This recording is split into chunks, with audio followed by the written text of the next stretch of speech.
from a bird's eye view and you're looking down on it, doesn't it resemble a 6, a 0, perhaps a 9? Well, what about the inside of that hurricane? What is that called? Well, that's called the eye.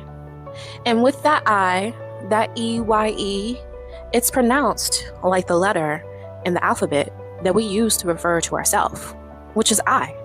And the letter I just so happens to be the 9th letter in the alphabet. You see, the number 9 is like a hurricane. And with that hurricane, with the numbers, we should see that metaphorically. If we were to take a random number, remember, I'm a stranger on the internet. You do not know who I am, okay?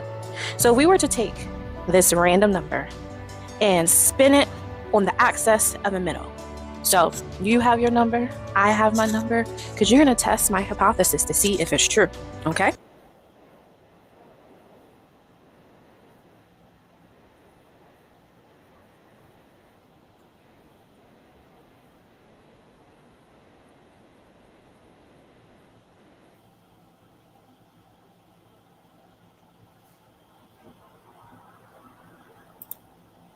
Love, peace, and power, everybody. Thank you for joining me. My name is Kilel Kiano, aka Konami Codes. Welcome to the Mystery Arcade Occult Multiversity. Happy Friday. It is a wow. Echo.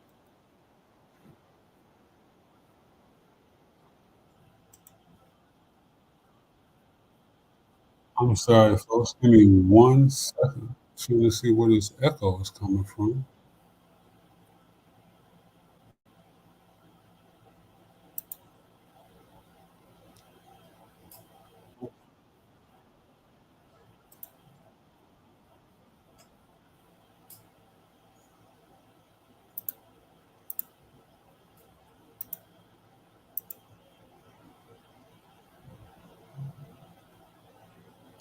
Can y'all hear me all right? Is the echo gone now? I so hope. I think so. I think so. We're going to roll with that. All right, people. Thank you for bearing with me. Yeah. Can, can you hear that? Is there an echo or is that just me?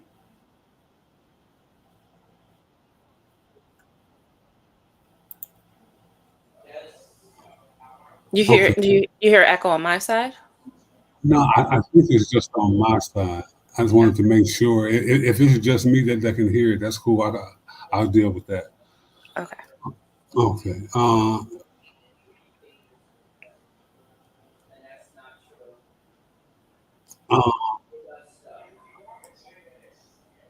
why? So, ladies and gentlemen, I want to say welcome to my guest. She is a incredible best-selling author, Iyesis A. Mitchell. How are you, author of Rule of Nine, Divinitas Mathematics? Thank you for joining me. It's such an honor to have you. How are you feeling? I'm feeling good. And it's Iyesis. Please forgive me. That's fine. Iyesis, Iyesis, yes. that is magnificent. Can you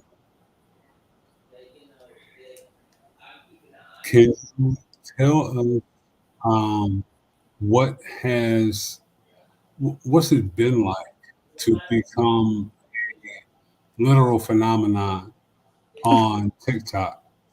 Because I've been so amazed and enamored by your works. That's primarily the only place that we can find you these days, right? Yeah, I'm just on TikTok. I didn't realize that people viewed me as a phenomenon, so that's pretty cool.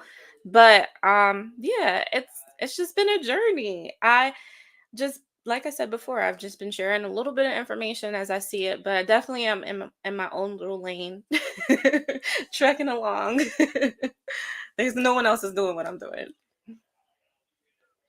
No, no, they are most definitely not. We spoke just briefly before we started.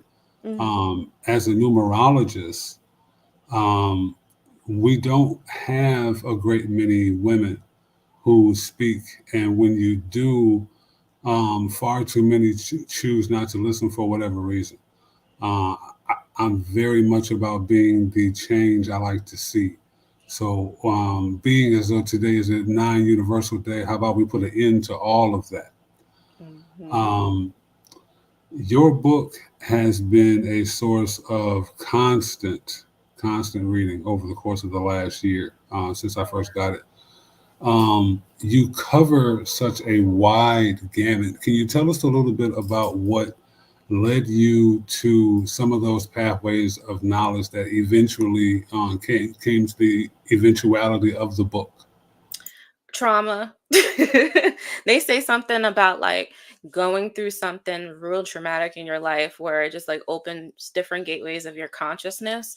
And I feel like because of that trauma, I had to channel that energy in another space. So I started practicing meditation, and I wanted to enter more into the in the spiritual space because I never really abandoned the idea of like a higher power, of a higher source, but I did grow up as a Jehovah's Witness. And when I grew up in that environment and discovered that I grew up in a cult, it kind of like existentially like destroyed my whole viewpoint of the world and who I believed I was as a person. So what I did, I just went back to the basics. Like, I'm like, well, if there's a higher power, if there's a higher source, then I should be able to see that scientifically. Because I knew the manifestation worked, but I often associated it with just prayer. Because I knew when I believed in something, like truly within my heart, like, oh man, God is going to take care of this, it would it would happen for me. So it was like, well, no, I know there's a higher power, but how can I prove that using science? And then what avenue of science can I do that? And I was like, well, the most simplest way that you can prove that there's a higher power, there's a higher source, is by breaking down the numbers. And then I thought about, okay, well, how can I use the numbers to prove that there's a higher power, there's a higher source? So I was like, well, in the Bible in Genesis, it says that that God told Adam and Eve to multiply the earth. So I started with multiplication, and that's how it started. But the whole religious trauma is what led me on this journey of discovering about the number nine. We have that in common. Mm, I went to school to be a pastor from the age of 4 until about 16 when I got tired of getting in trouble for asking certain questions. mhm, Dogmatic scripture is something that is very much unchangeable, especially when it comes to the 501c3 tax exemption status. If you teach outside of that doctrine, you will be removed in one way or another. mm. Which Um, that's telling. yeah, and extremely, extremely. I Mhm. want to take just a moment to say hello to some of our viewers. Love, peace, and power to Moonfeather. Thank you for joining us. Magic LaCroix, thank you for joining us. Everybody on Facebook, Instagram, YouTube, greatly appreciate you for joining us, coming out. Please like and share the video. All of Iyesis's links are in the description as well as the ticker at the bottom of your screen. Love, peace, and power. Ashley, thank you for joining us. Um, so I'm going to bounce all around like the true nature of a nine to try to satisfy some of my own curiosities. Um, One of the things you mention in your book, you cover in your book, is the idea of the 8 being swapped with the 9. Can Mhm. you please speak to that? Well, all right. So when you look at the symbols that we use for our number system, people get that confused. That actually represent the number, but they're actual symbols. And there was an artist that created those symbols, and those symbols have a pattern. So 1, 4, and 7, when you look at it, when you write it down, you write it in all straight lines. 3, 6, 8, and 0, when you write them down, you write them in all curved lines. But only 2, 5, and 9 are the numbers you write in curved and straight lines. So if you were to read it in the assigned order, you'll see that there's a pattern. But when you get down to the 8 and the 9, it breaks up the pattern. And in my head, I said to myself, well, there's obviously a pattern there. And the artist that created the symbols that we use for our number system put that pattern there. Why, when they got to the 8 and the 9, why would they mess up the pattern?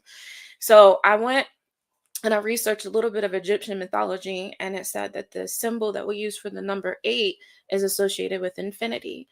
And in our public school educational system, they want us to have a limited perspective. You don't tell, if your goal is for us to be workers, you don't tell your worker that life is infinite. So in my head, it made sense that they would switch those two symbols, because it adds on to the idea that the numbers are infinite as well. But instead of having the 8 and the 9 be in the correct position, it cuts off that correlation, that connection within your head. And I feel like that's purposeful because the pattern is clear. Well, it makes a lot of sense, when you actually look at the symbolism. When we look at how, for example, the more feminine numbers are the numbers with curves. So the 3, the 6, the 9, the 8, right? But it's a little questionable because, for example, if you have a 4 or a 7, depending on what culture or what language you're using, there may be a curve and there may not. So there's a more masculine aspect to the 9. I find it interesting that when you look at the child in the womb in the third trimester, it's shaped like a 9, kind of like that beam, that kind of folds in on itself. But that's also another form of completion.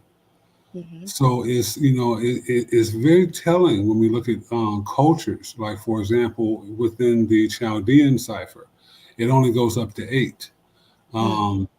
Some will say it's because the 9 was so revered. Some will say it's because it was so reviled. It depends on who you ask on what time and what side of history. But when you get to the Sumerian cipher, where the codex is 6, the inversion of 9, you get this as above, so below kind of thing that is perfected in the 8, as opposed to having to be mirrored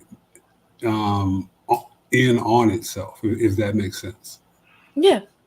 Yeah. And even when you was talking about the womb, the baby leaving the womb, the exit of the womb, it looks like the infinity symbol as well. And it goes back to the Fibonacci sequence, because the Fibonacci sequence is just that spiral, and that spiral looks like a 9 too. But when we look at it from a 2D perspective, it looks like a 9. But if you break it down to a 3D, it looks like an 8. It looks like a tornado. It looks like a hurricane. Like, there's so many other connections that connect back to our reality that not necessarily everyone can see and then acknowledge as well. Indeed, indeed. Um, Something else you touched on so many things. We're really gonna have some fun here. Um, you point something out that I got in trouble for pointing out when I was very young, and I actually forgot about it until I read your book. Multiplies, right? The end of that word is lies. There's been some very interesting conversation around Terrence Howard and some of his sciences, some of his theories. You go into that and create your own lane, I feel, in your book. Can you speak about that, please? Yeah, so I feel like, all right, so there was a bunch of people that inspired me. The one about the symbolism with the numbers, I actually seen that on a young man on TikTok. He pointed it out. And then after I seen his video, I seen one with Terrence Howard, and he was explaining about action versus reaction, and it doesn't make sense that 1 times 1 is always 1. Like, that doesn't show any action versus reaction. So when I was on my journey of trying to figure out, well, how can I show action versus reaction, but it still aligns mathematically, and then explain why I'm doing X, Y, and Z, I just had to sit back and meditate. But he actually inspired me. But the what he's talking about and what I'm talking about, I think we're not talking about the same thing. I just I just kind of just heard what he said and it sparked something in my mind and then I went down my own lane. And I think he's going in another direction, but I think when he's able to, because I've watched a lot of his interviews and I feel like he's still trying to build the vocabulary to express what he's seeing and what he's thinking. Fortunately for me, I'm not a movie star. Like I have room to make a mistake, you know? And so when you go on platforms like Joe Rogan, like you got to have your stuff together. You can't say, "Oh, well, this PowerPoint can't come up or this video can't come up." Like you got to, and especially in the math space, specifically white men are the men that give me the most headache. Like and so so when I'm watching him and he was talking to the other mathematician and he was just condescending him and I'm like, you're not listening to him, you're not giving him a chance to express himself. He is an inventor and yeah, people did steal his technology. The man isn't slow. Like give him an opportunity to truly express himself. So I don't necessarily completely understand Terrence Howard's perspective because my perspective is more coming from an artistic space because I view the numbers more poetically, whereas he's trying to take those numbers and apply it to the physical world, whereas I'm trying to show the numbers as a pattern that shows you that numbers are not necessarily thrown together and then there's actually order, and I believe that order is associated with like divinity, and that divinity isn't any outside source beyond your brain because your brain is like a supercomputer and you're able to see patterns but you have to allow yourself to see it. And that's the problem. Some people don't want to allow themselves to see it because they don't want to acknowledge the fact that there is a higher power, there is a higher source, whatever you may call it, but there is something out there that is controlling this realm, and I don't think it's necessarily a he or a she or a man in the sky staring down at you. But if they said God doesn't lie, they also say the same thing about numbers. Numbers don't lie as well. And if you can see the pattern and see how it aligns back to science, to history, even down to the words you say, you can't, it's beyond coincidences. Like it's just synchronicities is what it is. It's just a matter of that individual being able to look at the material and say to themselves, okay, I'm going to acknowledge it. People have a problem acknowledging things because it just makes them uncomfortable and they have to re-examine their whole worldview. And I feel like on my TikTok specifically, I do that to a lot of people.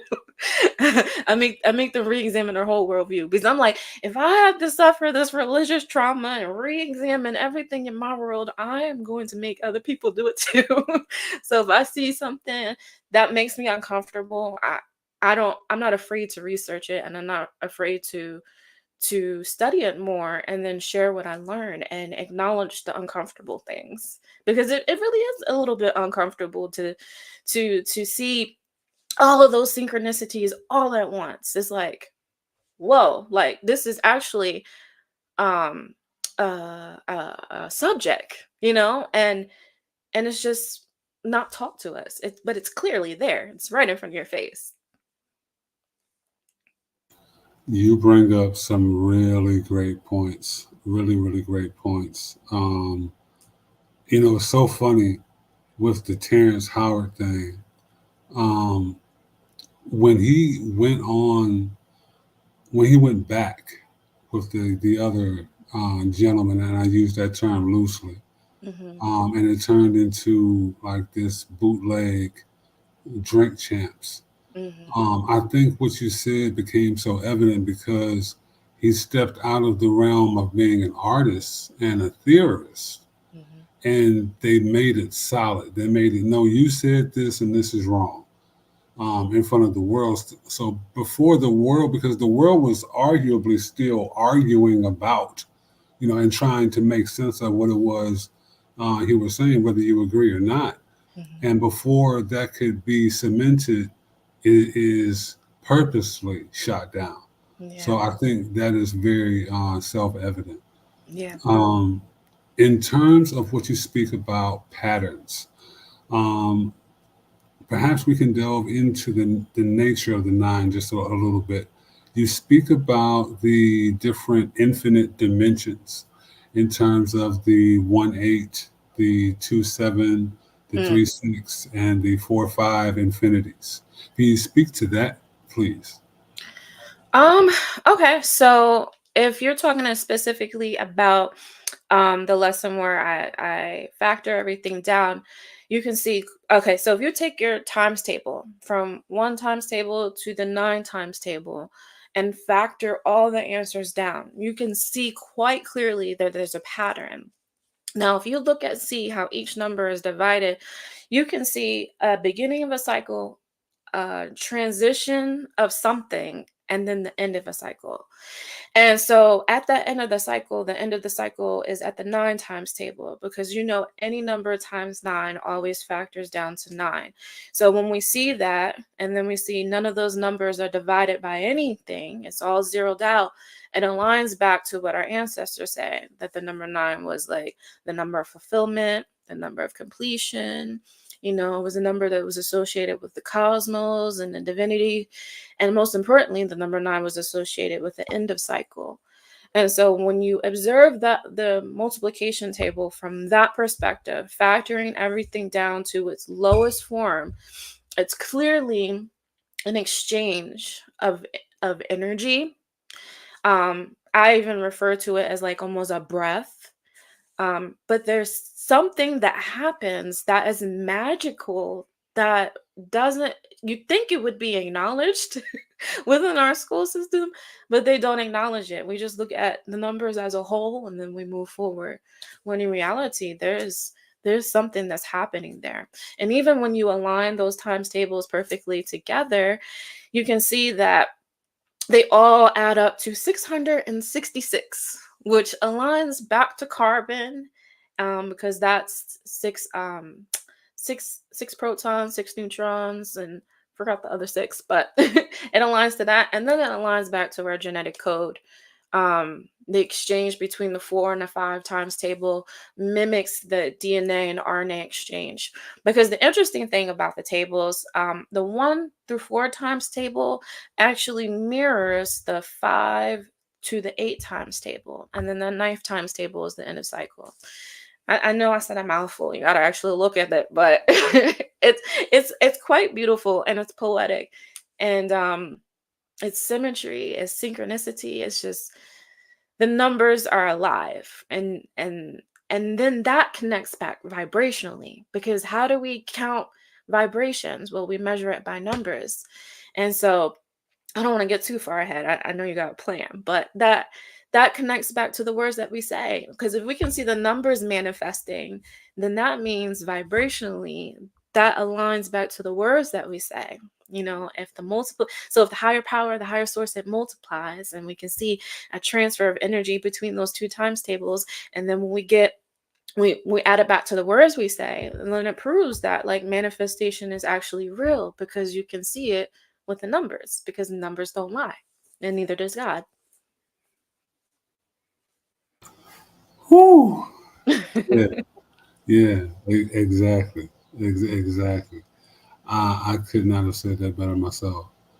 Um, and you walked us right through where I was going next anyway. So, because in terms of patterns, there, I think it would be a fair argument that there aren't any more important patterns than DNA and Mhm, RNA. That's our literal blueprint that's, passed down. We speak about ancestors and Akashic records and things of that nature. That's what that is. mhm, So when we choose to incarnate, more often than not, we jump back into our own bloodlines, but some of us jump bloodlines. And I noticed that nine tends to be associated with that, when I see it. mhm, Um, Tahuti is known as a god of wisdom, but Sheshet, is said to whisper the wisdom in his ear. So, mhm, I think that's a part of mathematics that has been largely forgotten, but it is so evident in the fact that primarily here in the West, people hate math. Everybody wants more zeros in their bank account. No one can seem to remember phone numbers anymore the way we used to. Right. Um, but the zero is the ultimate quantifier, and the nine is I don't want to limit it to saying it's the physical manifestation of that, but in terms of what we see, because we can't truly encompass the nine, or we can't truly encompass the zero. Mm-hmm. It's not a placeholder, it's a divine portal. Mm-hmm. But to understand its nature is mostly reflected in the nine. Mm-hmm. Yeah, because it's like I view the zero as more of like an empty space, because it's just darkness, right? But in order to assign it numerically, I just bring it back to the nine because the nine is encompassing of all the numbers. And so if we were to just completely ignore that empty space, then it kind of just messes up the pattern. Like you need that empty space because from darkness comes light. And so I feel like the zero is darkness and then the nine is like the light. I like that. I like it. Well, and that makes total sense because out of darkness has to come light. Mm-hmm. And that would make also a lot of sense in terms of the nature of the nine. It can be perfect for some, and it can be far too much for some. Mm-hmm. In terms of life paths, in terms of souls, it tends to be the bridge between the younger souls and the older souls, Mm-hmm. which is why most numerology books on sciences will tell you that nine is the humanitarian. Mm-hmm. I think that's another way of saying it is the ultimate adapter. Mm-hmm. As you get into also in your book, it is the ultimate number of manifestation. Mm-hmm. So when we look at the 369, all of which are encompassed within the nature of the nine, especially in terms of the three trimesters of birth, um, even down to the consciousness of the mind, the subconscious level, Mm-hmm. we constantly see this pattern. But when you juxtapose that with your, I don't want to call it a theory because it makes so much sense to me. Yeah. The idea of the eight and the nine swapping, it makes more sense. It gives it a bit of a symbolic, spiritual, dualistic flair. Mm-hmm. Not everyone I think is going to pick up on, but that again, we can see why math is so despised. Yeah. Yeah. I feel like math is more so despised because we're just told to look at the numbers and not recognize that okay, so if we're vibrations of energy, right? Um, that vibration of energy acts in a artistic way, you know? When we look at the Fibonacci sequence and how maybe a plant grows from the ground and it comes out in that spiral format, but then that plant comes out with like symmetry and then it grows and it grows into something that is beautiful and that is a work of art. And you ever just look at the trees or even having a baby in your hands and looking at it and people just want to love it and kiss on it, right? It's because things have order and things have place and it's beauty, it's beauty to our eyes. And the creator, the higher power, the higher source, whatever you want to call it, you know is an artist because it's a creator, right? So if you're only just looking at the numbers and seeing how they work out mathematically and not acknowledging the art behind it, you're totally missing a whole nother world. And it's not necessarily making up new math. It's just like looking at the math for what we have, but just observing it from a new perspective. And it's clearly there that there's a creator there, and that creator is us because we're able to observe it and we're able to see the patterns and we're able to see the perspectives. And it's all about us because we can create things, we can create buildings, we can create cars, we can do anything, And that's what I really push on my TikTok about using the power of your words to create magic within your life, because you may have such a limited perspective within your mind, because we were taught to be workers and not thinkers. And so, and especially within this day and age when people are feeling lost and confused and not knowing what to do next, well, that's not any fault of your own. You were taught to think like that. You were taught to look at life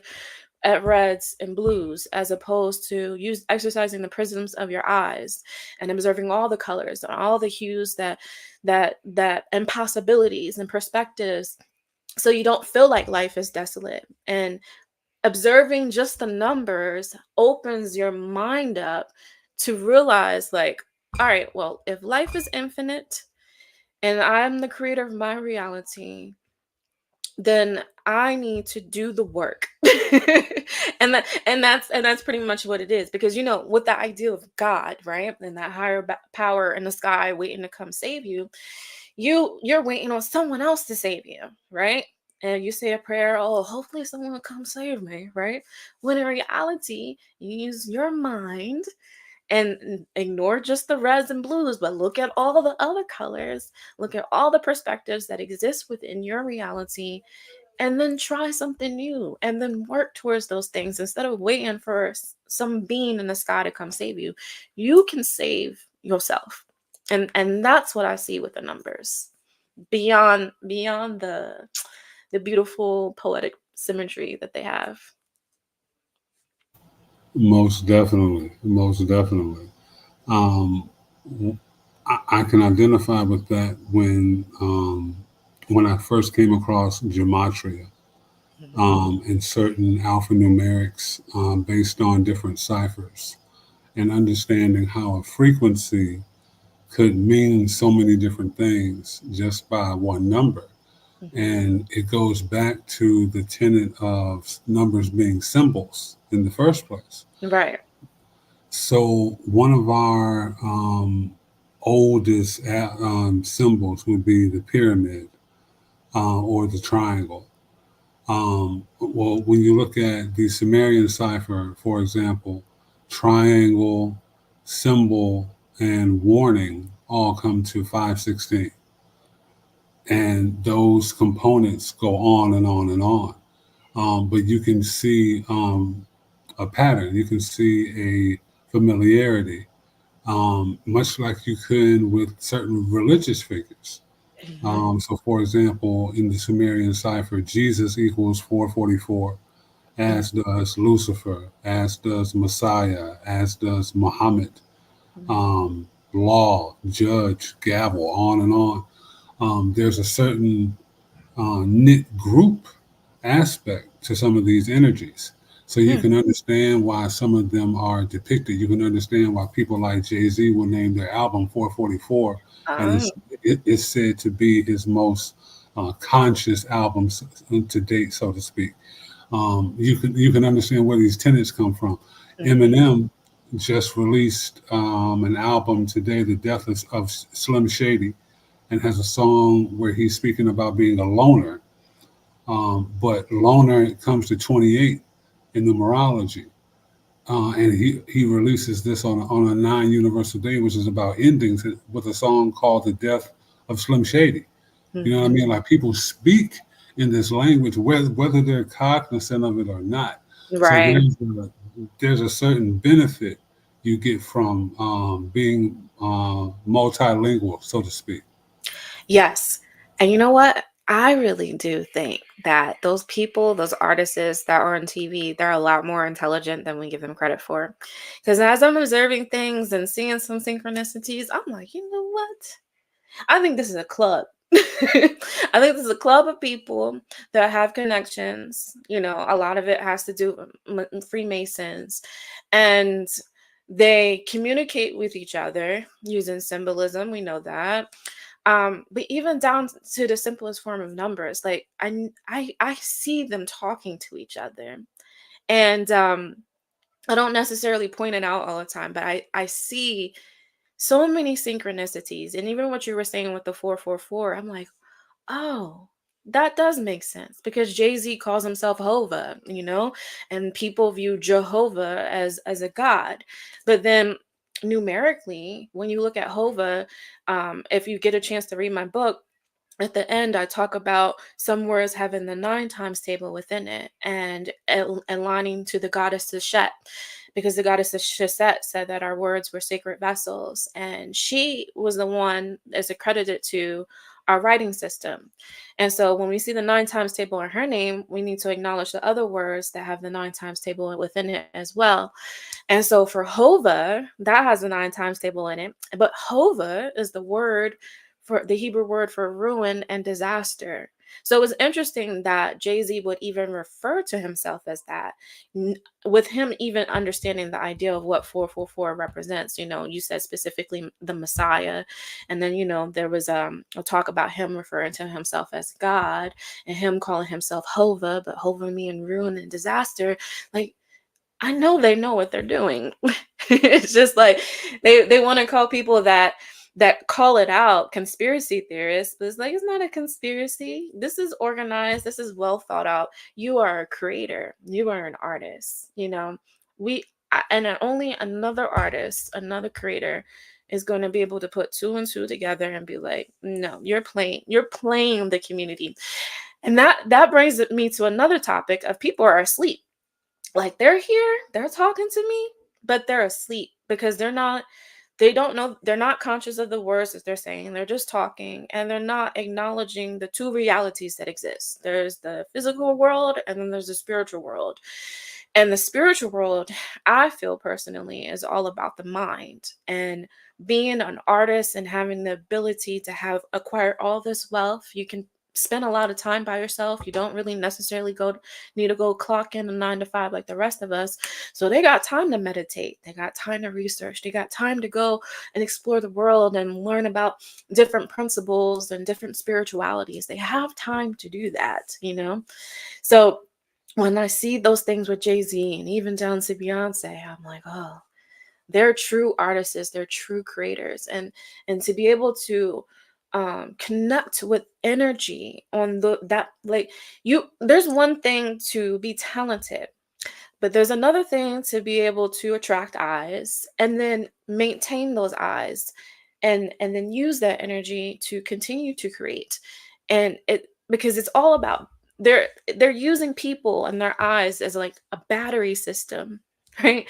And so the more eyes you get on you, it literally charges you up. And I see that with TikTok specifically. I only have like 65,000 followers on it, but I see the energy and I see the power of my words just with a little small platform that I have, because we know people have bigger platforms.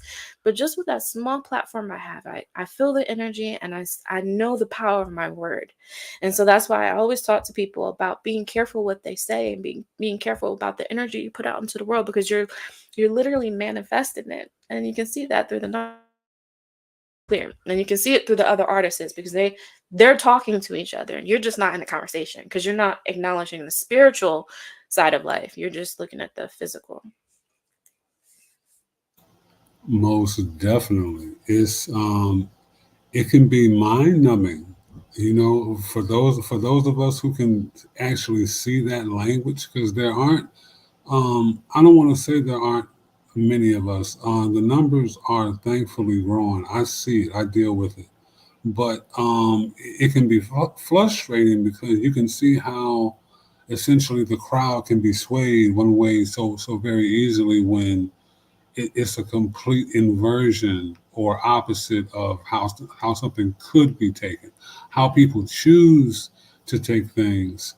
Um, I don't think we're we are collectively accountable enough Mhm. to understand, like you say, the power of the words and the words that we choose to speak, Mhm. and understanding that, you know, how powerful etymology can be and how quickly definitions can change. Mhm. You know, you have 7 to 10 new editions of the Bible alone, and 20 to 25 editions of every dictionary, and encyclopedia every year. You know, so it's not just additions; it's also subtractions. because certain things may resonate too well. Mm-hmm. Um, you have um, you have this idea of communication, as you spoke about, with certain celebrities, certain artists, certain public figures, especially in terms of politics, where Mm-hmm. you have Democrat and Republican equaling the same numerology, Mm-hmm. which only makes sense when you talk about the idea of a left and right wing being attached to the same bird, right? Mm-hmm. This more universal aspect. Um, can you give an idea or a point of reference that you have seen in your research in terms of how far back that idea may go? Um, can you maybe elaborate a little bit more? I want to answer your question correctly. Sure, sure. So if we look at letters, which are largely fake, between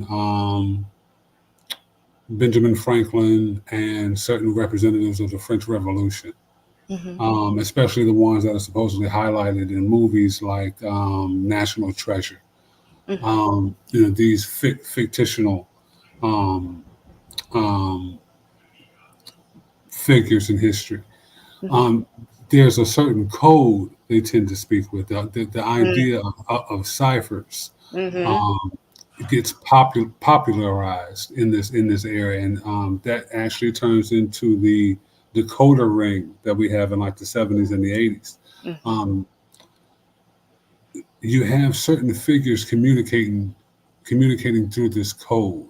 Mm-hmm. You can see this more recently in movies like Tenet, where you Mm-hmm. have the Seder Square, right, which comes from the idea of the magic square, um, where you can translate certain words and get different meanings. It's a Mm-hmm. different, it's another form of alphanumerics. You Mm-hmm. can see that across certain royal lines, political lines. Okay. I was just curious if you Oh, had. I Uh, have. okay, I'm I sorry. Go had. ahead. All right. So there's a family called the Orsini family. So there's words that have other times tables in it, right? So the Orsini family, I think they have a 7 times tables within their name. The Saturnalia, people worship that has the 7 times table, and we know the 7 and its association to Saturn. So those are the things that I've noticed in regards to the numbers. And you can see that that the letters are not just thrown together. Like they actually have order and they actually have purpose. It's just we weren't ever taught that order, nor we were never taught that purpose. But people that are divine or have extra power or extra energy, they have a times tables within their name. Even down to the gods, the mythological gods. I only talk about Seshet and Atum within my book, but there's a bunch of gods that have the 9 times tables within their name, and I just haven't shared it. But one that I did within my book, I talk about the Roman deities. Now our alphabet is called the Roman alphabet. And in order to bring this whole thing together, because my mathematical theory is basically that the 9 is the signature of the higher power, the higher source. And we can see that mathematically, we can see that through history, we can see it scientifically, we can see it down to the words that we say through numerology. And so within specifically the story about the discovery of Rome, the word Venus, Annius, Tiberius, they have the 9 times table within it, and they all align back to a story called the Aeneid and how Aeneas went on to discover Rome. And I found it interesting that those 3 names specifically have a 9 times table in it, and it's associated with the Romans because the Romans is the one that created our letter system that we use to write our words down. So I thought that was interesting, but there's a bunch more. It's not just the Romans and it's not just the Egyptians. It's all there's multiple mythological deities that have the nine times table in it.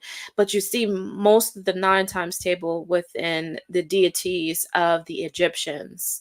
And then maybe a few with like maybe the Greeks and the Romans and the other mythological characters. But then I was also thinking when you were talking about that, the coded language in regards to water. I touch on that in my book about how our system is based off of everything is about water, because water is associated back to manifestation, because we came from the waters of our mother's womb. So we're under a spell, and people like to look at spell as like, oh, someone's coming and doing hypnosis on you, and you're looking at that, and they're forcing you to do something that you wouldn't necessarily want to do. That's not necessarily, from my perspective, how I see a spell. I see a spell of more so someone's coming and telling you a story, and then you have the choice. You always have the choice.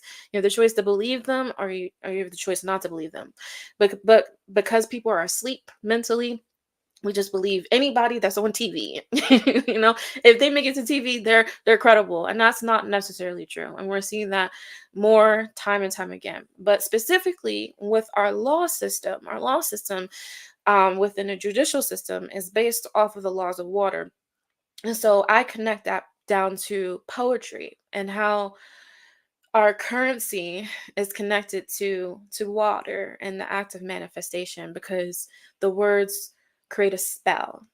And it's really poetic if you allow yourself to see it and acknowledge it, because it's one thing to see it, but then acknowledge that, hey, wait, that's water. That's associated with water. Wait, all these connections, it's right in front of your face, because we came from the waters of our mother's womb, and that's how they put us in citizenships. They put us all we create ships of our own. So like we have relationships, we have fellowships, we have citizenships. We have so many different ships because we manifested through the waters of our mother's womb, and then we went through the birth canal, and that birth can be associated with the ship, a ship in the sea, and then that birth can be associated with that baby birthing through the canal, the birth canal, right? And that canal again is associated with water. And so when that word manifest, the anagram to manifest is actually men's fiat, right? And we know fiat is associated with money, and men's, it could be associated with us, or it can be associated with your mind. And it goes so much more deeper. And then in my book, I talk about the idea of currency and how currency vibrationally sounds like currency, like you're in the ocean, the current of the sea, and then currency sounds like currency, like what you see in the now. Everything, all of our language is all connected back to manifestation, and manifestation specifically associated with water, because there's a current of energy within water. We're surrounded by water. If there's not enough water in the air, we put a humidifier in the room so we can breathe better, right? Because we need the water to breathe. And then there's a current there that we know it's there when we look at the tides of the sea, and when the moon comes in, the tide comes up higher, and the moon goes away, the tide goes down, and that moon is connected back to us, because we know the hospitals are crazy on the full moon, the police stations are crazy, people cut you off in the middle of the road, and what do we say to ourselves? Like, oh man, there's a full moon tonight, people are driving crazy. It's because the moon is attached to the current of energy within us. And we know there's a current of energy because if we look at it from a scientific space, if our heart stops, we call the ambulance, and they put that paddle on our chest and shoot electricity through our body. So there's energy there. And that's the thing. I think that's what people miss with the act of manifestation, and why they get confused and they don't want to acknowledge a higher power, a higher source, because Okay, so I went to school for dental hygiene, and so they taught us about the body and how the lungs are supposed to be here and your heart's supposed to be here. You're supposed to have 2 ears and 10 fingers and 10 toes, and the baby, when it's born, it's not supposed to be born with any teeth. If it has teeth, then something's wrong, right? But it does happen. Sometimes babies are born with 2 teeth. It's a possibility, but we know there's order. Those teeth are supposed to come out at a specific time. Your heart's supposed to be where it's supposed to be. Your lungs are supposed to be where it's supposed to be. And if anything is misplaced or not in order, then there's malfunction. There's a problem. If the baby is born with teeth, the mother can't breastfeed. It's uncomfortable for her. The baby's biting her. The teeth are supposed to come out when they're supposed to. When people don't acknowledge that, you miss the beauty in life, because you're thinking that we're just born and we're just here to work. The goal for us to be workers and not thinkers, and missing that there's an electrical current is in here, and the moon just so happens to control it. And also there's a current in the ocean, and then there's current. Then if there's a current in the ocean and there's a current within me, then there must be a current all around me, right? And that goes back to currency, because they say money is energy, right? So I always use the example of when Keith Lee gave that money to that lady that owned the food truck, and he gave her $5,000, and she was supposed to break it up between her employees, and she never did, and she just pocketed the money, not recognizing that if she actually just gave the money away like she was supposed to, there was thousands of dollars that was coming to her. But she was so focused on holding on to that $5,000 that she totally missed out on the opportunity to have her thoughts manifested into reality. Because I'm sure she wanted her business to succeed, but she was not mentally prepared to receive the things that she was asking for. So she wasn't really aligned with the energy that she was asking. And so that says a lot about manifestations as well, because sometimes people say, okay, well, manifestation is real. I should be able to go and win the lottery right now. That's not how it works.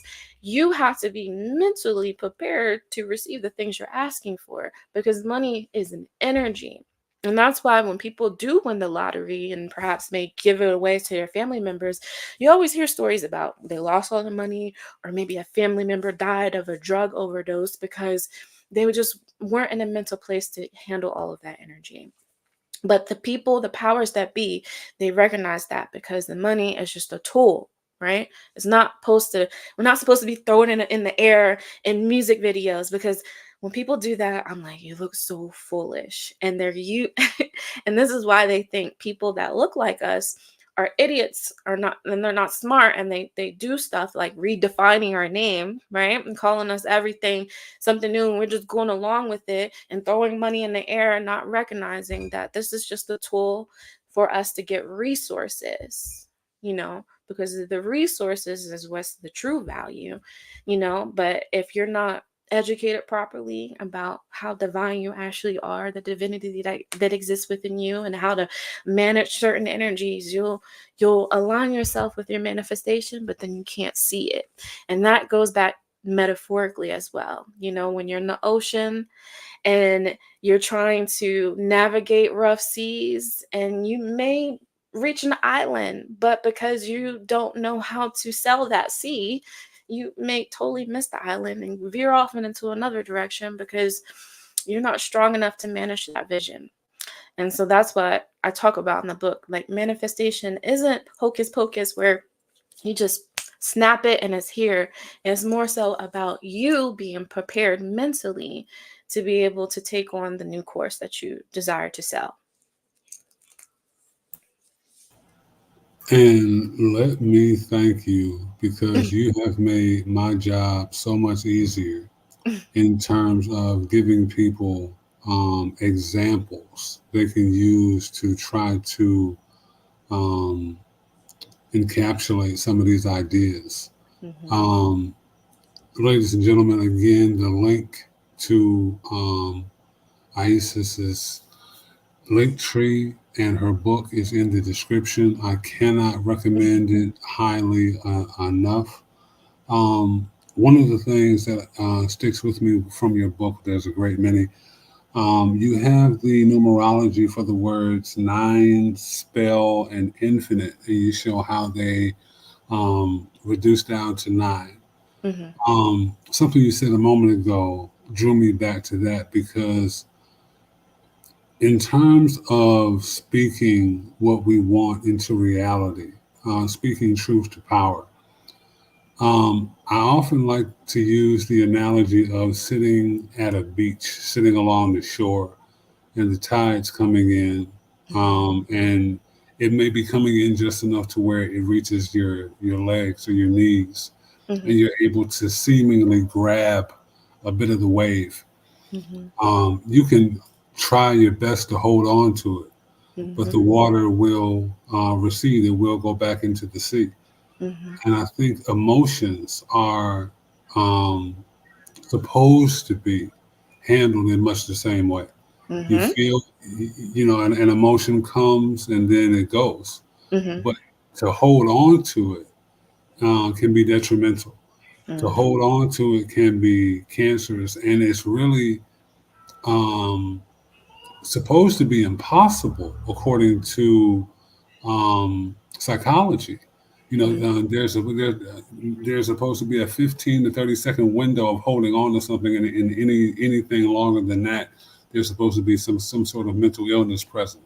At least that's what the current template states.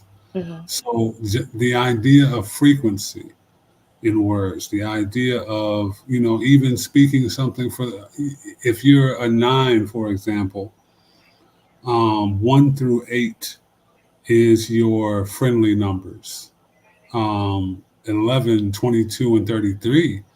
Um, some would say the oldest souls are the ones who tend to be your enemies because they don't necessarily want to hear what you have to say because you haven't attained the same status level. It's kind of like Sun Wukong or anyone who may be familiar with Kratos from God of War, who was a man who became a god. All of these stories actually mimic um, the inversion of the feminine. So again, we're back to this idea of math and the divine feminine. Um, I'm curious, what is, if anything, may be on your radar these days more than you may have necessarily expected? What garners your attention? Mm, I am more so, well, right now on my radar, there's a lot of things. And I have to break them up because if anyone, understands a journey of an artist, like sometimes I get laser vision and I can just be laser vision on one topic, and then sometimes I get bored and I want to move on to another topic. So now I'm kind of like in the space of trying to figure out the spell and words that got our family, our ancestors into slavery, Um, because citizenship is a ship, right? And I believe they use those word spells to get us to sign our life away to this system, this beast that uses us like a battery pack in order to power, the government, the system, And so what I've been doing is going back into history and then studying the history of the indigenous people, specifically with their spirituality. And then it's so my grandfather, everyone, not everyone, but I would say for myself and a lot of other people that refer to themselves as Black, our ancestors said that our family was Indian. My grandfather said that I was Cherokee. Other people talk about being Blackfoot and other tribes, right, within the Americas. So what I did is went back and studied the spirituality of the indigenous people, and then I seen clearly that, like, okay, there were people that worshiped the sun, the moon, the stars, and then there was people that worshipped a trinity of deities that actually aligns back to what the Bible says. But their deities were called something different, but they had similar stories. So, for instance, like the one tribe, the Cherokees, their Moses was called Wasi. It was a similar story, but it wasn't the same story. Or their Abraham was called Aquahami, right? And then the word aqua is the word for water, right? And so just researching that and understanding that, it made a light bulb come off in my mind, because within those books, now I'm reading books from like the 1700s, like I'm not reading anything new, because I feel like it's a privilege, like I'm doing my ancestors an honor by going back and reading books that they weren't allowed to read. So when I go and I read their books, I'm seeing that, yeah, they had these stories about a Moses and an Abraham, and he even had a story about like a Jesus kind of character, not necessarily called Jesus. They called them like the Wittok people. They were considered giants, again associated back to the Bible, but their stories were more so metaphors and parables. And so I talk about a lot of that with the Bible, specifically, that we're not supposed to be reading it literally. They're metaphors and they're parables to understand the mind and understand the science behind us and understand the power of our word. Jesus talked about that a lot, or Christ talked about that a lot within the Bible. And to know that there was actually a ship, during slavery called Jesus, is like, was there actually a ship? I talk about I've been researching, well, there's one girl, she said, there's no slave ships, right? Where's the ships? There's no slave ships. But they got ships from, they have pieces of the ship supposedly from Noah's Ark. There's this one ship, I forgot the name of it, but it's 2,550 years old. They had that ship. But the ships that are like 400 years old, like, where are those ships?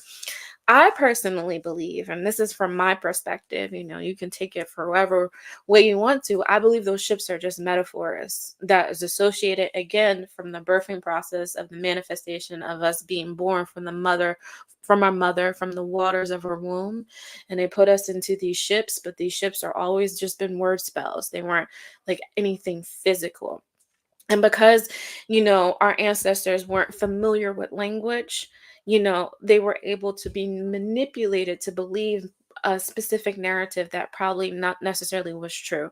Because my ancestors said that I was Cherokee, and then on my father's side, they're Haitian. So I'm Haitian and Cherokee. But then when I go to school, I get this label and I'm called Black. And we know Black means dead. But it's interesting. Let's just throw this out here. It's interesting that when you die, you don't turn Black, you actually turn white. And I know there's a definition of Black being associated with being pale. So it's interesting that people fight so hard to be associated with a culture of Black, not really recognizing that you're manifesting death into your life. And I can see how that word can be applied to us, because if you're not understanding the language fully, you're just speaking and not understanding the power of your words, the definition of your words, and you're allowing people to come on ships and rename you. If you had a specific tribe and they come and name you Indian, or if you were a slave from Africa and you came here and they just named you Negro and Black and you allowed it, well, then that's consciously being dead, because you're not recognizing the power of having an identity, because that identity connects you to specific powers and resources. And so, yeah, we have made ourselves a dead people, because we're not acknowledging the power of our words, and we're allowing other cultures to define us instead of us defining ourselves. Like, I feel like as a community, like as a whole, we need to stop allowing people to define us, because everything always goes back to the word. Your words are powerful. And if you allow somebody to come and put words into your mouth, well, they're creating a new vision for you. They're creating a new seed. And that's why I tell people, I'm like, you got to go deep. Again, your mind being associated with water, you got to go deep into your mind and really think about it. Okay, there's no ships, and manifestation is associated with water. And then the birthing process is associated with water, like 1 + 1, you know. But that's just my perspective. So that's what I'm researching right now. That's the journey that I'm going on. You just hit on a lot, a lot. Okay, so we're gonna go ahead and we're gonna go there, because that makes a lot of sense. And this is a conversation people need to hear, so you can really understand how far this thing can go. The idea of manifestation in water, in language, and alphanumerics is such a powerful thing, because when you look at ships, when you look at the idea of water, when you look at the idea of movement and translocation, Mhm. water dies when it stands still, when it does not move. So water needs to be moving, it needs to be flowing.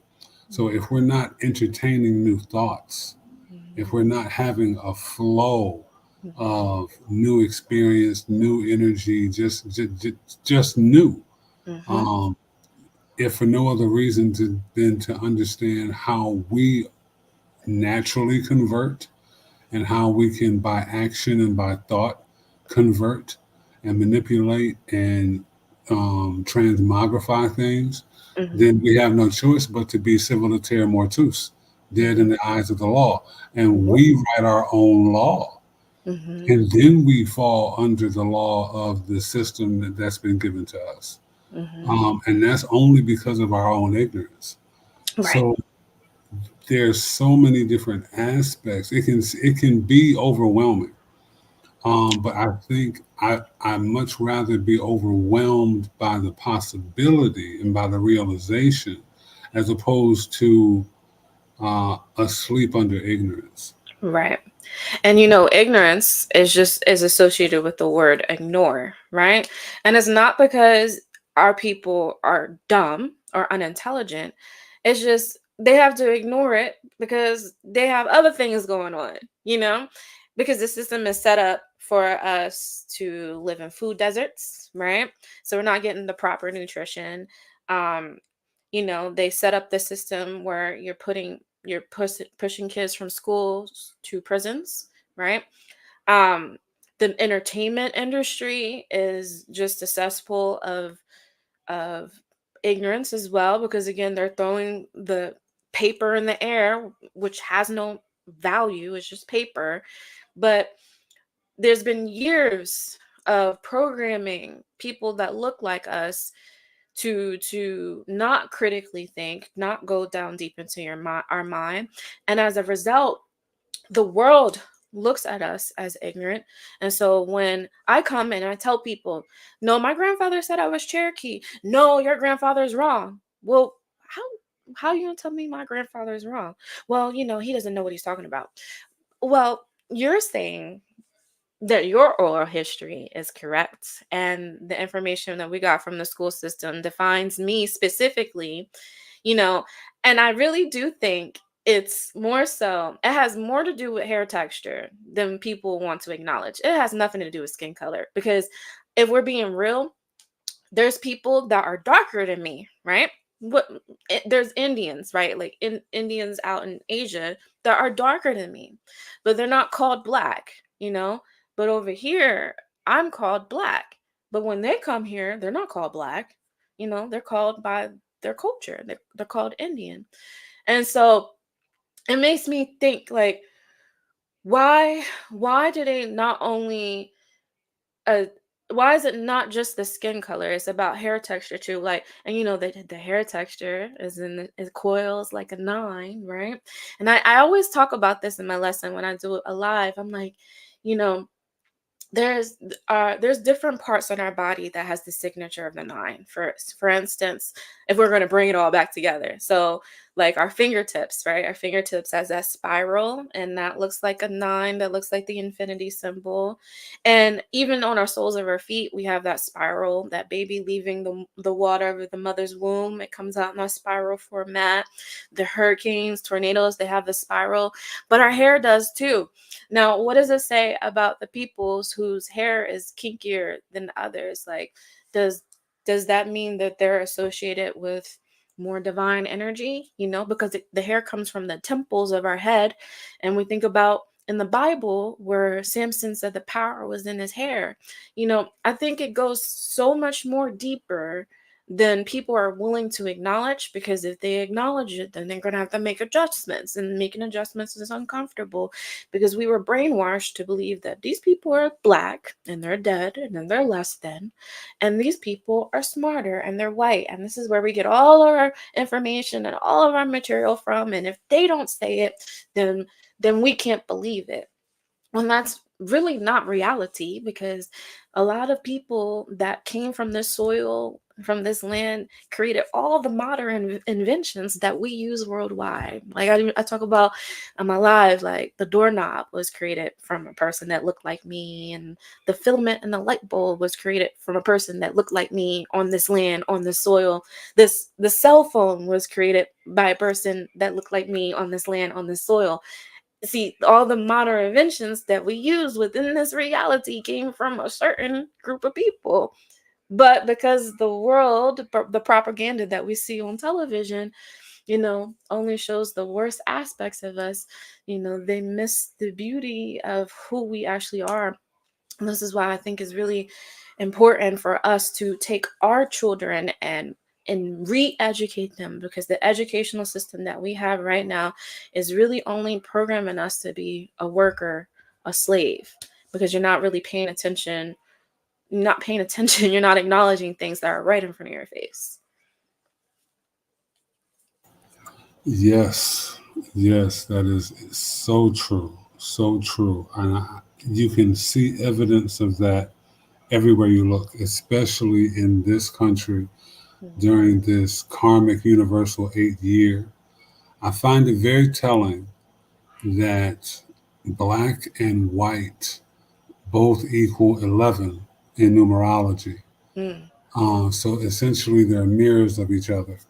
Mhm. So when we see auspices like the black and white chessboard, or what is often referred to as the Masonic chessboard, because it can't belong to anything other than that, Mhm. which is only like 500 years old. That's ours, Mhm. right? It's been inverted. It is not necessarily evil. We are Mhm. now in July, which is the first of the Jason months: Jason, July, August, September, October, November. Jason was originally a sun deity. He was Mhm. originally a messiah. But now we think about this evil, this horror character, and this evil sacrificial time. Um, that's only due to ignorance. Mhm. Someone can only tell you who you are if you choose not to know. Mhm. So that's a very powerful point, a series of points that you just made. I Mhm. want to point out, shout out to Ruel, who said you are blowing his mind with what you just said. Oh wow. You are not alone, Ruel. This has been absolutely magnificent. In terms of your art, in terms of expression, and having the courage to share yourself with the world in the way that you do. Can you give us an idea of some things that you've been working on or what you may have on the horizon? So right now so I mentioned before at the beginning, that all right, let me take it back just a little bit. So I mentioned before at the beginning that I grew up as a Jehovah's Witness, and I discovered that it was a cult. So I actually use my TikTok as more of it's a diary. It's I don't follow trends. I make trends. Like that's my motto, right? So I'm not on TikTok to jump on a trend so I can get more attention. Like I really got followers by accident. I'm just doing what I like to do. Like, but my purpose in doing that was to help people to, one, encourage them to think critically, and then number two, to see like, okay, there can be a higher power, there can be a higher source, but you don't necessarily need someone to lead you. So what I've been doing is just basically breaking down the religion that I grew up in. So like that's kind of like the next thing that I'm doing, because that is all connected to Zionism. And that's like a topic that's been shadow banned on TikTok. But comprehending that for someone that grew up as a Jehovah's Witness is hard for them to do, because they are under a hypnotic spell, because they are being taught something repetitively over and over and over and over again, to the point where there could be literal child abuse right in front of their face, and they won't acknowledge it because they're trusting someone else's words over what is actual reality. So I have a huge mission, but basically I'm breaking down spirituality one by one, and ultimately I want to help those people to see that the religion and the organization that they're associated with is using mind control to get them to worship the human beings, and they're taking that power and using it for resources that they're not necessarily aware of where that money goes. And because it's associated with Freemasonry, it's secretive, right? So people don't know anything about Jehovah's Witnesses. So, in order for me to get other people to understand how severely damaging and dangerous this cult is, I need to be able to connect all eyes, right? So I just don't talk about Jehovah's Witnesses. I talk about religion, I talk about spirituality, I talk about numerology, I talk about everything, because I'm trying to connect everyone to a little pool, right? A pool of thought. Then I want to I want to be able to generate some energy behind the danger of this religion, because they said that there's 20,000 cases of unreported pedophiles within the organization of Jehovah's Witnesses. And those people go door to door with a Bible in their hand. Now, I was in this religion for 30 years. I'm 34 now, so I left 4 years ago. And so I would go door to door with my Bible in hand, and people will invite me in their house. They would give me drinks, they would give me food, we'll sit and read the Bible with them. There were times where children will come to the door, and I'd be like, "Where's your mom and dad? Or they're not here." "Well, why are you telling me this? Like I'm a stranger." But they trust me because I have a Bible within my hand. And so what happens is, this organization doesn't separate people that abuse children, right? So they have this system in place called a two-person rule. So say if a child is abused by someone within the organization or someone within their family that are Jehovah's Witnesses, and they go report it to the higher power. So in churches, it would be a pastor or a deacon or a reverend. In those spaces, they're called elders, right? So they'll go report it to an elder, and then the elder will set up a judicial committee of 3 people, and then that child has to go to 3 men and express the child abuse that they experience. A lot of them involve sexual things, and they'll have to tell it in detail, right? And so what they would do, they'll bring that person, the abuser, into the room, and then have that child confront the abuser and tell them what they did. And of course, that abuser doesn't want to go to jail, so they'll lie. And it's like, "I never did that." And so then as a result, that child is stuck, you know and because that child believes this organization is divinely oriented to manage their spirituality, they think now that God is against them, when it really has nothing to do with God. It's an organization that put up specific rules in order to not make them look bad. Because if the 20,000 cases of child abuse is exposed, then the organization will go down. They said in the news that the Jehovah's Witnesses are worse than the Catholic Church. But in order for people to know about it, they have to care about it. But nobody cares about it. Nobody talks about it because of the disfellowshipping. When I know the sacrifice that I'm making personally, because I lost all my friendships, my family doesn't speak to me, my husband left me because I spoke up about the religion, because that is how strong they have those people. And so even down to child abuse, they can't register it in their brain because they think the organization is God. And so I've seen stories where people took their lives because they feel like, well, God didn't support them. God wasn't on their side. And because no one handled the matter of them being abused. And even worse, sometimes the child gets disfellowship as well. So not only, and what disfellowship means is just shunned, right? No one speaks to you, like not even at home, not even outside of spiritual spaces, like no one, like you're immediately cut off. And so what that child is shunned. So they're not only being sexually abused, but now the whole congregation and their spiritual leaders stop talking to them. Sometimes for 6 months, sometimes for a year. Like I had a cousin, he was disfellowshipped for 3 or 4 years. So for 3 or 4 years, our family wasn't allowed to speak to him. He would walk downstairs and he would just walk past us and no one would say anything. And so that's what I'm trying to bring attention to, because it's such a secretive organization. And because of the acts of disfellowshipping, no one talks about it, because they know if they do, then they know that their family is going to stop talking to them.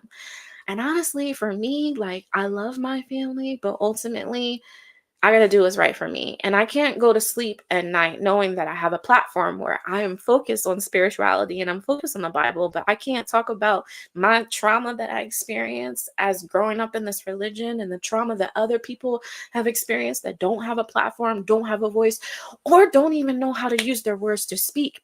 Because even in those spaces, you're not allowed to speak. You're not allowed to express your thoughts. You're not allowed to think critically. You're not allowed to do any of those things. And then for women, it's 10 times worse. It took me a while to be able to have a free flow of words and the free flow of thought, because my thoughts were manipulated and they were controlled. It took me from 5 years ago until now to be able to figure out, like, what does Iyesis want to do? What does Iyesis think about spirituality?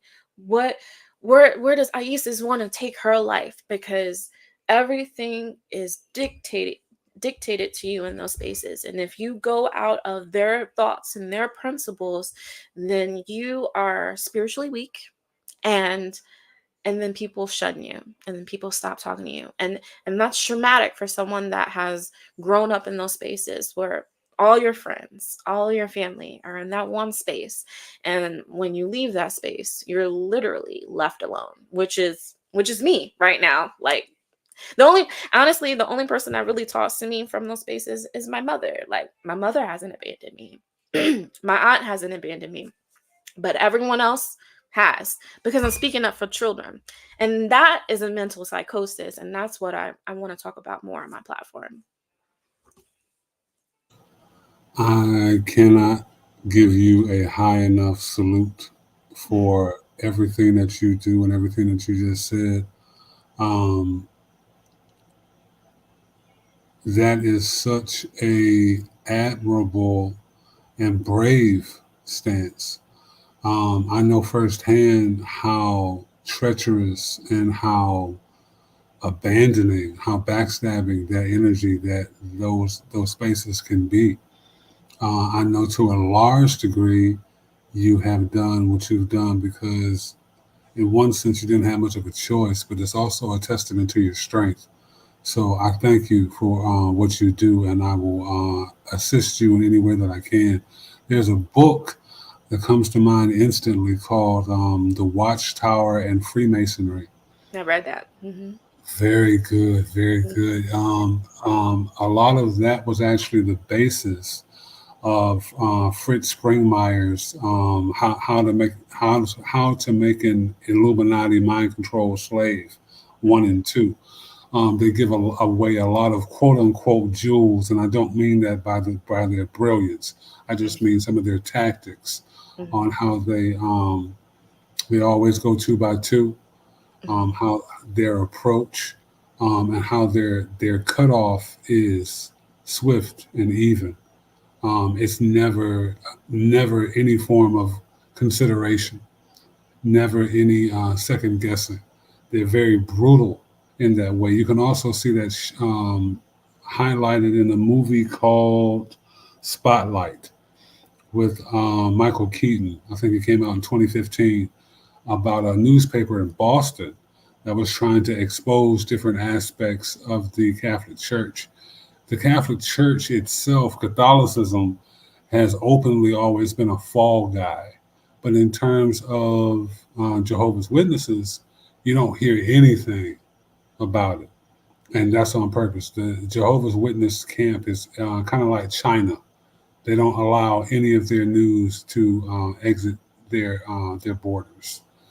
Oh, I think I have lost Isis for a moment. Hopefully she'll be able to come back I think her internet might have been going in and out.